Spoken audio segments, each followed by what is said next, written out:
बिस्मिल्लाहिर्रहमानिर्रहीम अस्सलाम वालेकुम।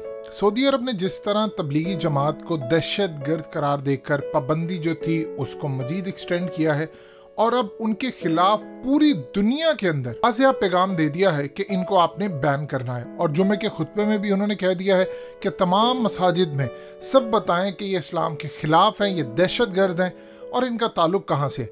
अब यहाँ पर एक इंटरेस्टिंग सूरत हाल है। आपने तमाम चीज़ें देख ली, उसकी वजह क्या थी, उनकी बादशाह से लेकर हर किसी को क्या मसला था। एक मुस्लिम स्कॉलर इंजीनियर मोहम्मद अली मिर्ज़ा, इन्होंने एक बड़ा ज़बरदस्त पॉइंट ऑफ व्यू दिया है और इन्होंने इनसाइड इंफॉर्मेशन दी है, ये सुनने वाली है। इन्होंने बताया है कि तालिबान की हुकूमत आने के बाद सऊदी अरब को शदीद ख़तरा है कि कहीं जो रियल इस्लाम है वो सऊदी अरब ना पहुंच जाए तबलीगी जमात के ज़रिए, तो उन्होंने इसको बैन किया। ये क्या पॉइंट ऑफ व्यू है, ये आप ज़रा देखिएगा। इस वीडियो की अहम डिस्कशन चलती रहेगी, लेकिन इससे पहले आप वीडियो को लाइक करें, हकीकत टीवी को सब्सक्राइब कर लें और बेल आइकन पर ज़रूर क्लिक करें। और अब तबलीगी जमात के ऊपर उन्होंने पाबंदी लगाई। इस हवाले से मैं थोड़ी सी क्लैरिफिकेशन आपको दे दूं। तबलीगी जमात पे ये पाबंदी जो लगी है ये कोई आज की पाबंदी नहीं है। 1980s में, आज से 40 साल पहले ही तबलीगी जमात पे बाकायदा तौर पे सऊदी अरब में पाबंदी है।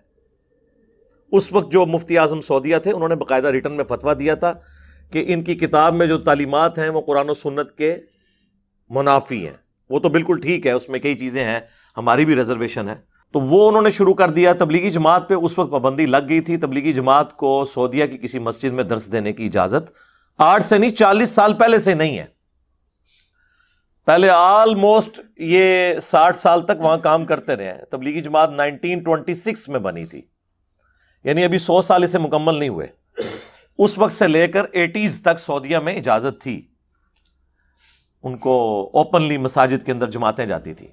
ये जो आप सुनते हैं ना कि तबलीगी जमात पर पाबंदी लगी है, ये अब जरा बड़े लेवल की पाबंदी है, क्योंकि वो जो पुरानी पाबंदी थी उसमें मसाजिद में तो वो दरसो बयान का सिलसिला नहीं कर सकते थे, लेकिन हज के मौका पर मिना के खैमों के अंदर फजाइल अमाल का दर्स तो वो इजाज़त थी। इसी तरीके से होटलों के अंदर और घरों के अंदर ये सिलसिला चल रहा था। लेकिन अब समझ लें जिस तरह हमारे यहाँ पे हो जाता है ना कि कलअदम डिक्लेयर हो जाए कोई जमात, तो वो छुप के भी कोई एक्टिविटी नहीं कर सकती।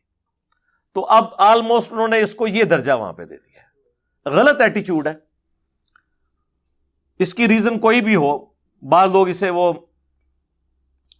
तालिबान के इनकलाब के साथ जोड़ रहे हैं कि वो कहीं एक्सपोर्ट ना हो जाए सऊदीया में। ये उनको खतरा लगा है कि तबलीगी जमात के जरिए तालिबान आके यहाँ से हमारी किंगशिप न छीन लें। मलूकियत में ये तो डर लगा रहता है, जब अवामी हुकूमत ना हो, डंडे के जोर पे हो, तो वो उसे मकबूलियत तो हासिल नहीं होती। पहले इनको खतरा जो है वो सद्दाम हुसैन से था, उससे पहले खतरा इनको इमाम खुमैनी से था, और अब तालिबान से खतरा लग गया। कभी दाइश से लग जाता है। तो ये भी एक बड़ी जो अनडिक्लेयर्ड रीजंस है ना, उनमें से एक ये है। इवन पाकिस्तान में भी आप देखें, चूंकि तबलीगी जमात के लिए पूरे मुल्क में एक सॉफ्ट कॉर्नर पाया जाता है उनकी कंट्रीब्यूशंस की वजह से, तो हमारे केपी से जो ड्रग्स हैं उनकी स्मगलिंग बाज़-औक़ात तबलीगी जमात में घुसे हुए लोग, तबलीगी जमात की वजह से नहीं हो रहा होता, लेकिन वो उसको यूज़ करते हैं और इस तरीके से। और ये फर्स्ट हैंड नॉलेज मेरे पास मौजूद है एजेंसीज़ की तरफ से। ये नहीं कि मैं एजेंसियों का बंदा हूँ, मुझे तंग भी बहुत है वो। तो बहरहाल मेरे पास चूँकि फर्स्ट हैंड नॉलेज होता है कि ये इस तरह, वो जब इस तरह दहशतगर्द छुपे होते हैं तो बाज़-औक़ात वो रायविंड से मिलते हैं, या रायविंड से उन्होंने तश्कील कोई किसी वज़ीरिस्तान के इलाके में करवाई होती है, लेकिन वो रायविंड वालों को तो बेचारों को पता ही नहीं होता, और वो वैसे भी कोई 8 से 1000 साल पहले की ज़िंदगी गुजार रहे हैं। ना वहाँ पे आपको कोई मोबाइल फ़ोन की वो इजाज़त है, ना उन्होंने कोई इलेक्ट्रॉनिक रिकॉर्ड मेंटेन किया हुआ है कंप्यूटर्स में, वही पुराने रजिस्टर उनके चल रहे हैं। और इवन स्पीकर में नमाज नहीं होती, तकरीरें स्पीकर में होती हैं, दुआ स्पीकर में होती है, नमाज जो है वो स्पीकर में नहीं होती। ये मुकब्बरीन खड़े किए हुए हैं। तो मगरिब और इशा की नमाज भी राइविंड में इसी तरीके से है जिस तरह ज़ोहर और असर की नमाज है। इमाम की आपको क़िरात की आवाज़ आती ही नहीं है। ऑलमोस्ट आप समझ लें एक वक्त में 70-80 हज़ार लोग तो आम दिनों में वहाँ पे उस मस्जिद में मौजूद होते हैं। यानी पाकिस्तान में सबसे बड़ी गैदरिंग नमाज की जो है वो रायविंड की मस्जिद में होती है आम दिनों में। मैं इज्तिमा के दिनों की बात नहीं कर रहा। بلکہ اگر میں عام دنوں میں یہ دعویٰ کروں نا کہ حرمین شریفین سے بھی زیادہ لوگ رائے ونڈ میں ہوتے ہیں تو یہ میرا دعویٰ غلط نہیں ہوگا. ہاں اتنی زیادہ دنیا وہاں پہ نماز پڑھ رہی ہوتی ہے. تو یہ یعنی حج عمرے کو اگر آپ چھوڑ دیں نا, عمرے پہ جن دنوں میں پابندی ہوتی ہے تو آپ دیکھ لیں حرم مکہ میں کتنے بندے نماز پڑھ رہے ہوتے ہیں, اس سے زیادہ ہوتے ہیں وہاں پہ. تو وہ تو حج عمرے کی وجہ سے لوگ چلے جاتے ہیں نا, یہ تو نہیں کہ پورا سعودیہ جو ہے وہ مکے میں ہر وقت بیٹھا ہوتا ہے. یہ یہیں سے بات کی جا سکتی ہے کہ جی ہم ہوتے تو وہیں پہ ہوتے, ایسے نہیں ہوتا. تو تبلیغی جماعت پہ انہوں نے پابندی اس وقت ہی لگائی تھی, وہ اس طرح ایکٹیویٹیز پرفارم نہیں کر سکتے تھے. اب خیر ان کو یہ خطرہ لگ گیا کہ شاید کوئی طالبان کا انقلاب امپورٹ نہ ہو جائے تو ہم اسے وہاں سے ایکسپورٹ ہو کے یہاں نہ پہنچ جائے, تو پابندی لگا دیں تاکہ آسانی ہو جائے. لیکن یہ وہ ریزنز نہیں ہے جو وہ بتا رہے ہیں. وہ تو کہہ رہے ہیں کہ جی ان کی تعلیمات شرک اور بدعت کے اوپر مبنی ہیں. تو میرے بھائی وہ تو پہلے سے سب کو پتا ہے کہ ان کی کتاب کے اندر کیا کچھ لکھا ہوا ہے, وہ تو پہلے نہیں تھا آپ کو پتا. تو یہ خام خواہ ایمی بہانے بنا رہے ہیں. اصل وجہ پیچھے پولیٹیکل کوئی ریزنز ان کی اپنی ہیں, اس کی وجہ سے وہ کر رہے ہیں. ٹھیک ہے.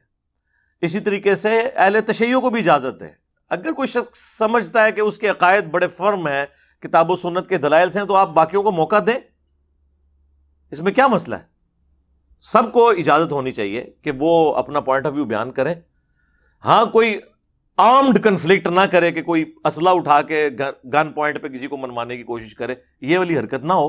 باقی تبلیغ کی تو اجازت ہونی چاہیے. مکہ مدینہ انٹرنیشنل سٹیز ہیں مسلمانوں کے لیے, سب کو اجازت دے. تو بال پاکستان جتنی آزادی کہیں نہیں ہے, یہ میں آپ کو بتا دوں. ہاں یہاں پہ چاہے پولیٹیکل جماعتوں پہ آپ نے کرٹیسزم کرنا ہو, ریاستی اداروں پہ کرنا ہو, یا کسی مذہبی شخصیت کے اوپر, کافی حد تک آزادی ہے الحمدللہ, اور یہ پازیٹیو چیز ہے. اسی کی برکات وقت کے ساتھ ظاہر ہوتی ہیں. ادروائز اگر آپ اس طرح فریڈم آف ایکسپریشن کو دبا دیں گے تو اس کا نقصان ہی ہوگا. تو تبلیغی جماعت کے اوپر جو پابندی ہے جی, ہم اسے کنڈیم کرتے ہیں ڈنکے کی چوٹ کے اوپر. یہ کوئی ایٹیچیوڈ نہیں کہ اس طریقے سے آپ زبردستی کسی کے ساتھ کرنے کی کوشش کریں. اور باقی جماعتوں کو بھی اجازت ہونی چاہیے کہ وہ دعوت و تبلیغ کا کام کریں. آپ اگر یہ کہیں گے جی ہمارے نزدیک تو یہ چیز ثابت نہیں ہے, تو ان کے نزدیک ثابت نہیں ہے, تو میرے بھائی یہ تو پھر اینڈ تک معاملہ چلتا رہے گا. آپ قائل کریں انہیں. باقی یہ کہنا کہ جی یہ وہ 3 دن کا سروزہ لگانا, 40 دن کا چلہ لگانا, یہ نبی علیہ السلام سے ثابت نہیں ہے, تو یہ میرے بھائی یہ تو انتظامی معاملات ہیں. نبی صلی اللہ علیہ وآلہ وسلم سے تو مسجد نبوی میں اور حرم مکہ کے اندر CCTV کیمرے لگانا بھی ثابت نہیں ہے, وہاں پہ وضو خانہ اس طریقے کے بنوانا بھی ثابت نہیں ہے, ماربل لگانا بھی ثابت نہیں. یہ سب انتظامی معاملات ہیں. انتظامی معاملات کو آپ کبھی بھی اس طریقے سے نہیں جوڑتے. علماء کا جو کورس ہے درس نظامی کا, یہ نبی علیہ السلام نے ڈیوائز کیا, یہ صحابہ تابعین نے. انتظامی معاملہ ہے, اس کو خام خواہ ایک بحث بنا دینا. ہاں آپ سلیبس پہ بات کر سکتے ہیں کہ سلیبس کتاب و سنت کے مطابق ہو, وہ کریں, تبلیغی جماعت کی اصلاح کوشش کریں. اور میں سمجھتا ہوں مسلمانوں کے لیے نعمت ہے, کم از کم ایک عوام الناس تک جو ایک دین کا چھوٹا موٹا کوئی رشتہ ہے وہ قائم ہے تبلیغی جماعت کی برکت سے. اور شکر الحمدللہ ان کی ڈکلیئرڈ پالیسی بھی ہے کہ ہم نے کسی غیر مسلم کو تبلیغ نہیں کرنی, کیونکہ ان کے اندر کمپیٹنسی بھی نہیں ہے. وہ صرف مسلمانوں کو جا کے تبلیغ کرتے ہیں. ان کے وہ 6 نمبر بھی دیکھ لیں تو وہ مسلمانوں کو جگا رہے ہوتے ہیں کہ آپ اللہ کے نبی علیہ السلام کے طریقے کے مطابق چلیں. یہ لادہ بات ہے, سلوگن بڑا اچھا ہے, اللہ کے احکامات کو نبی علیہ السلام کے طریقوں پہ پورا کرنا ہے. تو اس لیے میری طرف سے تو اس کی مذمت ہے جو انہوں نے حرکت کی ہے. ساری باقی جماعتوں کو بھی اجازت دیں کہ وہ اپنا پوائنٹ آف ویو لوگوں کے سامنے رکھ سکیں. یہ چند ایک باتیں تھیں جو میں نے آپ کے سامنے لے کے آنی تھی.